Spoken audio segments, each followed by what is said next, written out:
Assalamualaikum warahmatullahi wabarakatuh. Halo semua, perkenalkan nama aku Nisa Sabira Alzara dengan NIM 2310 11 40 30 30. Aku dari kelas 05 TPLP 037. Pada kesempatan ini, pada video ini, saya akan menjelaskan review jurnal untuk mata kuliah Sistem Informasi Manajemen dengan judul Sistem Pendukung Keputusan Calon Penerima Program Bantuan Sosial menggunakan metode Simple Additive Weighting atau SAW.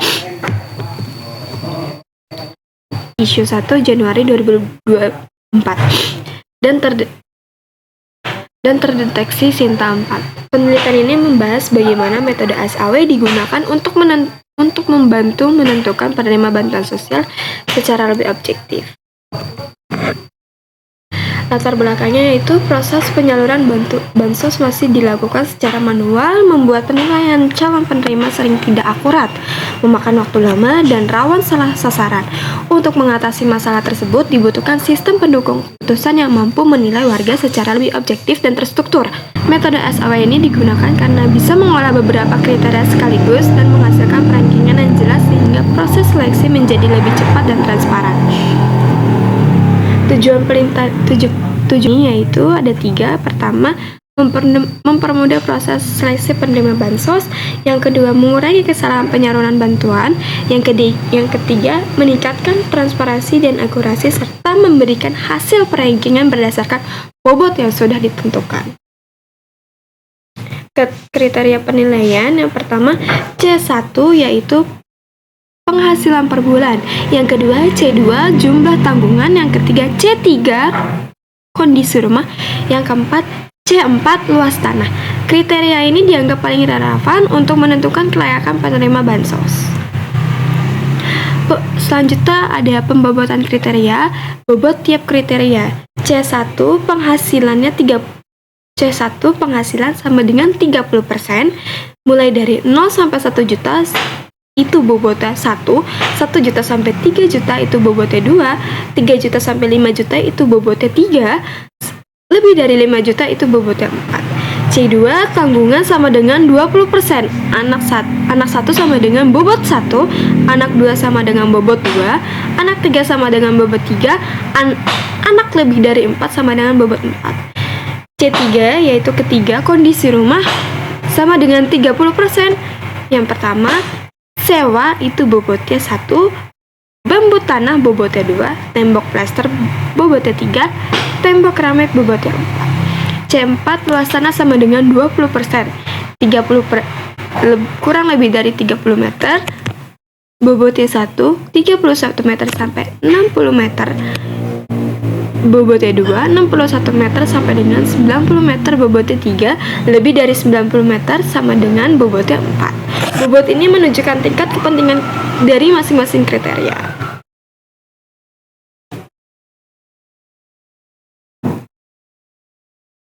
Proses SAW, yang pertama menentukan kriteria dan bobot, yang kedua menyusun matriks keputusan berdasarkan data penduduk, yang ketiga menormalisasi matriks agar semua nilai sebanding, yang keempat menghitung nilai preferensi tiap alternatif, yang terakhir yang kelima menentukan peringkat atau pemenang. Penentuan kriteria bobot itu dari masing-masing bobot yang tadi sudah dijelaskan, C1, C2, C3 itu dipisah ke masing-masing bobot. Yaitu yang pertama bobot 1, ada penghasilan lebih dari 5 juta, tanggungannya 1 orang, rumahnya udah rumah keramik, luas tanahnya lebih dari 91 meter persegi. Yang bobot kedua penghasilan 3 juta sampai 5 juta, tanggungannya 2 orang anak, rumahnya itu tembok plester, luas tanahnya 61 sampai 90 meter persegi. Bobot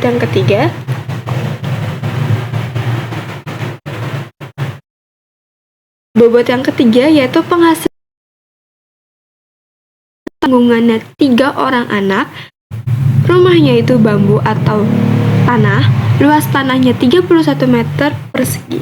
Yang terakhir, bobot keempat penghasilannya hanya 1 juta, tanggungannya 4 orang anak, rumahnya itu sewa atau kontrak, luas tanahnya kurang dari 30 meter persegi.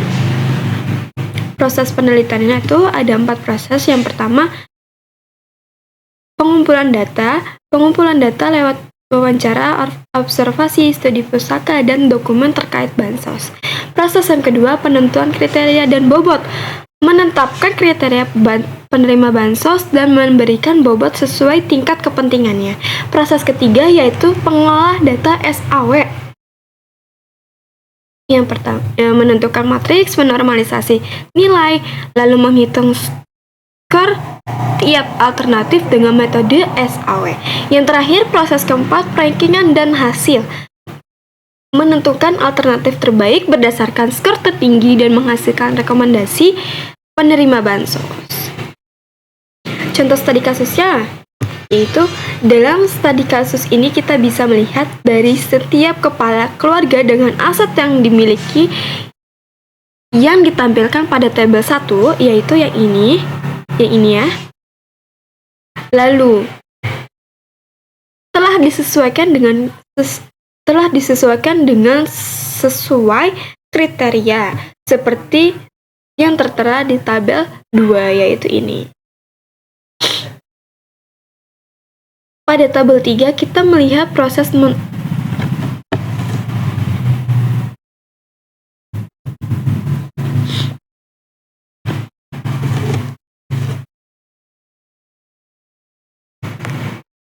Pada tabel 3, kita bisa lihat proses normalisasi sesuai dengan kriteria bobot yang sudah dimasukin tadi.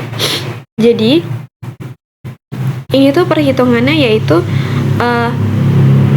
0,5 itu didapatkan dari masing-masing bobot kriteria, yaitu dari kriteria yang paling besar dibagi ke kriteria masing-masing. Misalnya ini Dadan, C1-nya 2, C2-nya 2, C3-nya 4, C4-nya 2. Nah, kriteria bobot yang paling besar itu 4, ya kan? Itu dibagi dengan masing-masing kriteria yang lain. Jadi 2 bagi 4, 2 bagi 4, 4 bagi 4, 2 bagi 4. Jadi hasilnya 1, 0,5, 1, 0,5. Begitu. Lalu yang 50% ini dari hasil kriteria pembobotan. 50%, 20%, 20%, 10%. Masing-masing ini totalnya 10%. Begitu. Jadi dijumlahin aja dari 50%, 1 kali 50%, terus 0,5 kali 20%, 1 kali 20%, 0,5 kali 10%. Lalu semuanya ditambah, dijumlah, hasilnya 0,8%. Begitu.